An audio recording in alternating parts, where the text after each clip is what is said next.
If you were in the Smash community in early 2014, you probably would have very fond memories of Project M 3.0.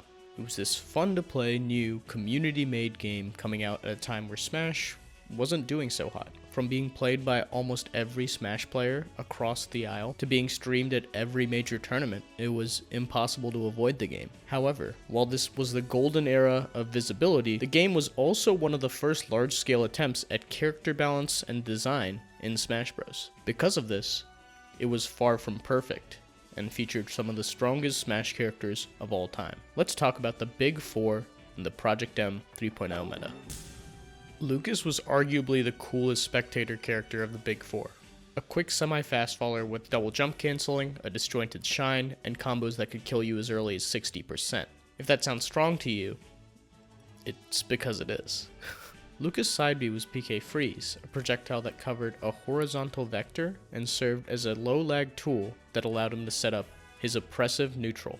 Lucas' down B, aka Magnet, is a multi-hit move that could be jump cancelled out of. This is the Lucas Shine, which we all know makes any up-close aerial pressure much stronger.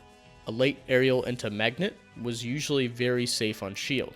DJC aerial into Magnet put Lucas at the perfect height for shield pressure. Down B then led into solid confirms of its own. DJC aerials and Magnet were also great at extending combos. Magnet set behind Lucas and allowed for another follow-up. DJC aerials left you very close to the ground. Up air and forward air had really good angles. Down throw and up throw would combo consistently. Dash attack popped up right above him. Then we had the tap dance. Lucas Dare. Dare was a huge aspect of his kit. A remnant of his Dare from Brawl, Lucas Dare was a disjointed multi-hit move that set you up perfectly for his combo state at low percents or a smash attack at higher percents. It had this thing called an SDI multiplier. This was a fix in an attempt to make multi-hit moves better. Lucas Downer had a 0.6 multiplier, meaning SDI was only 60% as effective as normal, so it was harder to get out of. Cool. Lucas Neutral B was changed from PK Freeze to PK Charge. He effectively had a limit break mechanic like Cloud, except instead of charging his specials, he charged his smashes. And with charged smashes and his aforementioned combo potential, Lucas was consistently landing pretty gnarly death combos on all characters. Now Pink Fresh, like, you trying to pop off on me? Oh my god. Oh my god. He also had a kill throw with up throw. A lot of the characters in 3.02 had really strong recoveries, so having a kill confirm meant a lot. Lucas also had a tether recovery. This recovery made Lucas slightly harder to edgeguard, and the counterplay to it hadn't really been developed as it is now. Some characters could deal with it pretty well though. Lucas up B also did damage, which in combination with his tether made his recovery really threatening. If you want to see some 3.0 Lucas action, check out some Pink Fresh. Unfortunately for Lucas, there was one semi-fast faller that was still, in my opinion, stronger than him. 3.0 Diddy Kong was a mess and I loved him. The easiest thing to point out is the fact that he had two bananas. Banana is a projectile used in Smash for zoning, limiting areas of the stage, and can confirm combos, aka trip you, for follow-ups. Two bananas was already strong enough in a game like Brawl, where the aggression was fairly limited. Now Diddy had an amazing wall that you had to deal with every time he got a slight advantage. Diddy could glide toss and aerial glide toss in and out seamlessly and confirm combos off his projectile wall. Without a reflector, strong item play, or playing the floor is lava, it was easily the most overwhelming neutral in the game. And it's goofy as hell too, he's just beating you with garbage while yelling at you. He didn't just have options in neutral though, his punish game was absurdly strong. Banana confirms were pretty consistent as people didn't really know banana counterplay in text back then. After a grab, down throw would tech chase and up throw linked into nair for pop-ups and dare into tech chases. At higher percents, up throw would confirm into a kill. Dash attack was a multi-hit that linked into itself and fair off the stage. Fair had an amazing knockback and angle. Man, I miss when Diddy could kill. His recovery, let's just say they called him Deep Kong for a reason. No, not quite. It's not Deep Kong. Deep Kong! He could recover from the bottom, and I mean the bottom of the blast zone. Even if you could hit him, you would take damage. Barrels homed in after getting hit and would damage and even kill edgeguarding opponents. If you want to see some 3.0 Diddy action, watch some VODs of me. Screw all those other guys. I think it's fundamentally hard to make a quick, multi-jump character with disjoint bad in a Melee-esque engine, without just making their moves not work. Meta Knight in 3.0 was also very strong given these attributes, it's just Pit was even stronger. His neutral had a lot of tools. He was given a very strong dash dance, which led into a powerful grab confirm. His down tilt had great knockback, was extremely disjointed and popped up for a full combo. Fair was quick, disjointed, and had low lag, making it great for zoning. And his arrows were one of the strongest projectiles in the game. Another remnant from Brawl, Arrow was a quick, spammable projectile that you could release immediately or hold, and then once released, control the projectile based on where you moved your control stick. This is so powerful in a Melee-esque engine where recoveries are less floaty. In Brawl, it didn't really matter if you took an arrow while recovering, but in PM, it could potentially lead to a gimp and a stock. Pit's punish game was amazing. After getting a pop-up from down tilt or down throw, Pit could kill you from any side of the stage. Down air and up air would send you up if you held in, and then he would use his high damage and knockback up B to kill you off the top, and when you held out, he would fair you into the blast zone Shades of Jigglypuff. Even if he didn't kill you with his punish, his juggles were amazing due to disjoint, and edge guarding was very hard to deal with.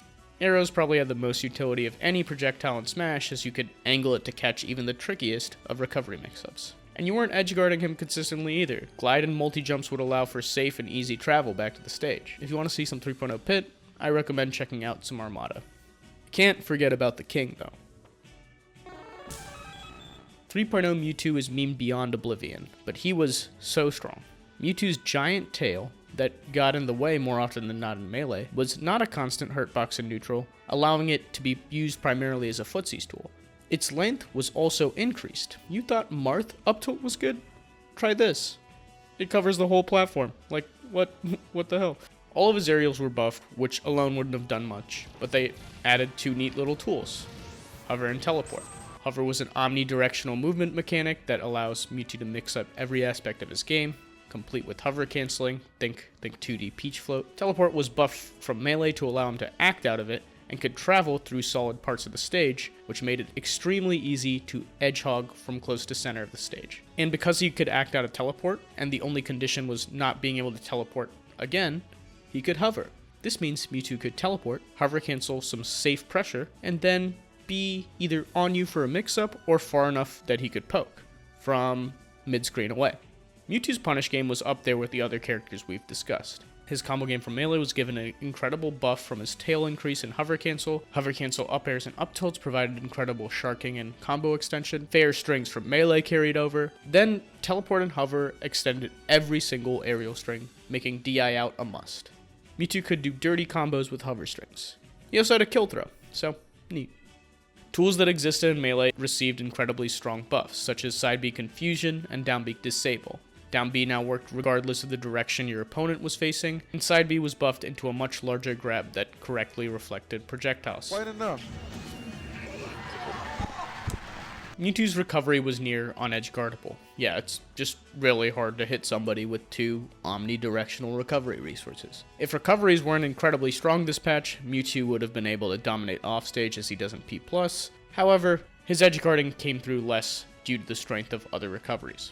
Mewtwo's teleport also had no landing lag. That's right, he was also impossible to ledge trap. He could also edge cancel and break your ankles 15 times over. If you want to see some good Mewtwo play, watch some Emu Killer, Rosen, or Smash God. Also funny story, Mewtwo King wanted him to have teleport after hitting someone. So imagine Mewtwo with turbo mode teleport combos. Good idea, man. No bias there. It's good. As good as these characters are, they had weaknesses. Diddy Kong, for example, had his greatest strength also be his greatest weakness. After playing Rishi week after week after week, he developed an extremely strong item game versus Diddy Kong, and was able to effectively use it against me. Lucas and Diddy were semi-fast faller weight, which kinda makes them easy to body with anyone on the combo game. Mewtwo's teleport, while strong, could be read in advance with lingering hitboxes, and his recovery was meaningless when he died off the top. Pit also died really early off the top and sides, making matchups like Wolf and Falcon weird for him, and I think that's kinda cool.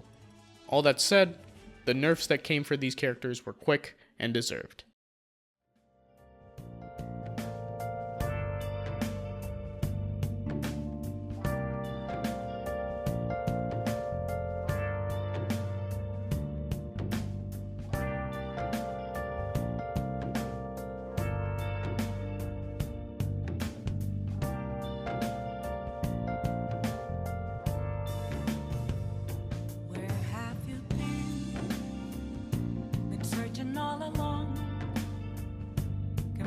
while I'm on and on, without a clue, without a sign, without grasping it.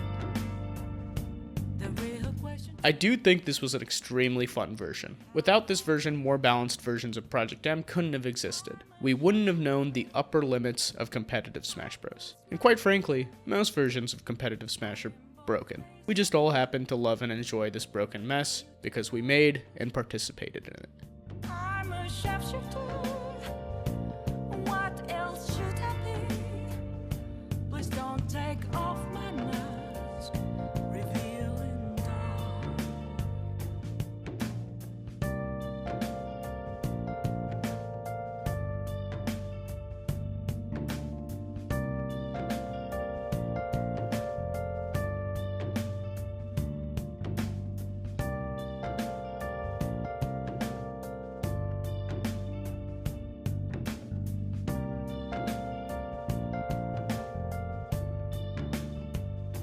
Moments of calm, nothing left to be found. A mirror right in front of me, that's where I found an empty glass, reflecting that's a truth. It's telling words not to